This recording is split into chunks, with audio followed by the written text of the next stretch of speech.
To'rt sulola e'zozlagan hunar. O'zbek xalqi ota-bobolar ardoqlagan an'ana, urf-odat va kasb-kor hunarlarini e'zozlab, asrab-avaylab avlodlarga meros qilib qoldiruvchi tanti xalqdir.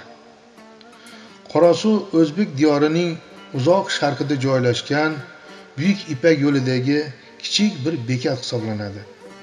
Xitoydan chiqqan karvon O'zgandan O'shga boruvchi yo'lda albatta kichik bekat Qorasuvda to'xtab o'tgan va qorasuvliklar tomonidan tayyorlangan hunarmandchilik buyumlarini o'zga yurtlarga olib ketganlar. Qorasuv ham hunarmandlar yurti bo'lib, turli hunarlarning ustalari yashagan mo'jaz maskandir.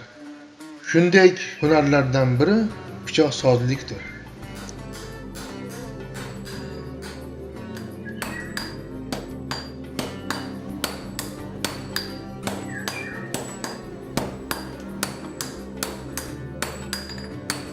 Pichoqsozlik vatanimizda miloddan avval 8-7 asrlarda qurolsozlik tarkibida vujudga kelgan. Pichoqsozlik tarixi Qorasuvda mashhur usta Asqar Pichoqsoz nomi bilan bog'liqdir. Asli ismi Asqarxo'ja Oysarxo'ja o'g'li bo'lib, 1878-1964 yillarda Qorasuv qishlog'ida yashagan mashhur ustadir.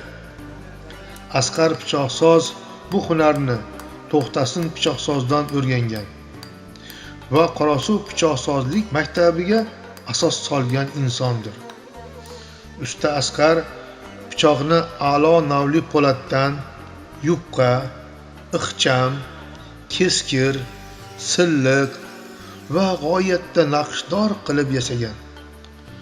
Ustaning hunarini jiyani To'xtasin Xo'ja va o'g'li Bakirjonga o'rgatgan. Bu ser mashaqqatli hamda zavqli hunarni Bakirjon ota o'g'illari Ne'matjon va Hamidullo Asqarovlarga ham o'rgatgan. Otadan o'rgangan pichoq yasash usuli qanday bo'lsa, shu holatda Bakirjon ota farzandlariga va nabiralariga ham o'rgatdi. Bakirjon ota tayyorlagan pichoqlari Qorasuv pichog'i deb nom taratdi.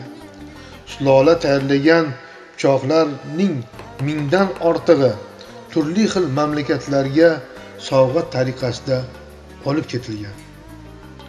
Mustaqillik davrida tarixiy hunarmandchilikka katta e'tibor qaratilganligi tufayli Bakirjon ota tomonidan yasalgan pichoqlar turli xil ko'rgazmalarda namoyish etildi.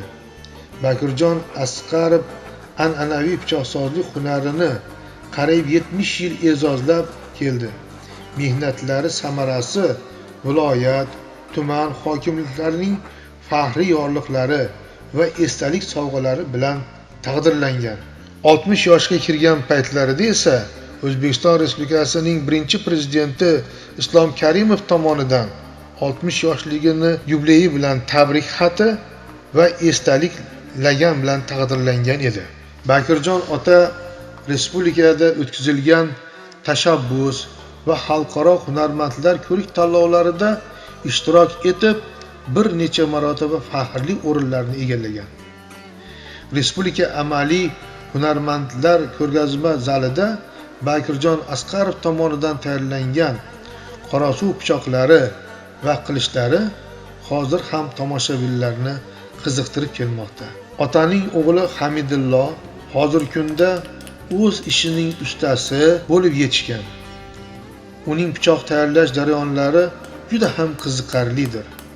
Mohir usta Hamidullo o'z ishini bobosi va otasi kabi mukammal egalladi. Ular kabi pichoq tayyorlashni yuksak san'at darajasiga yetkazdi. Otalari kabi u ham o'g'li Rahmatullohga pichoqsozlik sirlarini o'rgatib kelmoqda. Qorasuv pichog'iga dastlabki qo'yilgan oy va 3 ta yulduz belgisi Asqar Pichoqsozning imzosidir. Qariyb 100 yildan buyon ushbu imzo sulola tomonidan e'zozlanib davom ettirilib kelmoqda va qorasuv pichoqlariga oy va 3 yulduz ramzi tushirilgan.